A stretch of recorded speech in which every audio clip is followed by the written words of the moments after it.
चंदगडमध्ये श्रेयवादावरून राजकीय खडाजंगी, 50 कोटींच्या रस्ते निधीवरून माजी आणि विद्यमान आमदार आमनेसामने।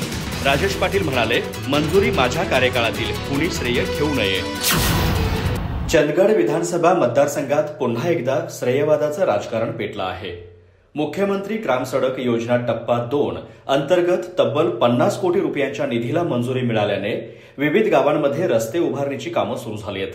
मात्र या मंजुरीचं श्रेय नेमकं कुणाला, यावरून माजी आमदार राजेश पाटील आणि विद्यमान आमदार शिवाजीराव पाटील आमने-सामने आले आहेत। माजी आमदार राजेश पाटील यांनी प्रसिद्धीस दिलेल्या पत्रकात स्पष्ट केलं आहे की दिनांक 19 जुलै 2024 रोजी माझ्या कार्यकाळात शासन निर्णय घेऊन अनेक रस्त्यांना मंजुरी मिळाली होती। त्यामध्ये चंदगड जांभरे रस्ता 10.40 किमी 12 कोटी 1 लाख रुपये, तुडिये कोलिक रस्ता 14.25 किलोमीटर 20 कोटी 62 लाख रुपये, तसेच उकेहाळ नागरदाळे रस्ता 6.175 किलोमीटर 9 कोटी 61 लाख रुपये यांना प्रशासकीय मान्यता मिळाली होती।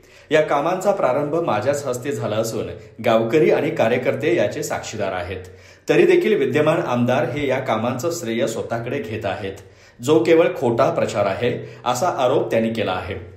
तथापि माजी आमदारांनी बेळगाव वेंगुर्ला रस्ता राष्ट्रीय महामार्गात समाविष्ट करण्याच्या प्रयत्नाबाबत मात्र विद्यमान आमदारांच्या भूमिकेचं स्वागत केलं।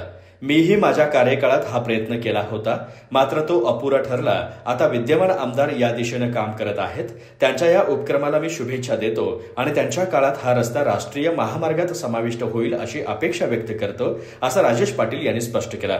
चंदगडमध्ये विकासाच्या कामांना वेग येत असतानाच श्रेय घेण्यावरून सुरू झालेली ही राजकीय खडाजंगी आणखी तीव्र होण्याची चिन्ह दिसत आहेत। अधिक माहिती आणि ताज्या घडामोडींसाठी आजच आमचे चॅनल सबस्क्राइब करा।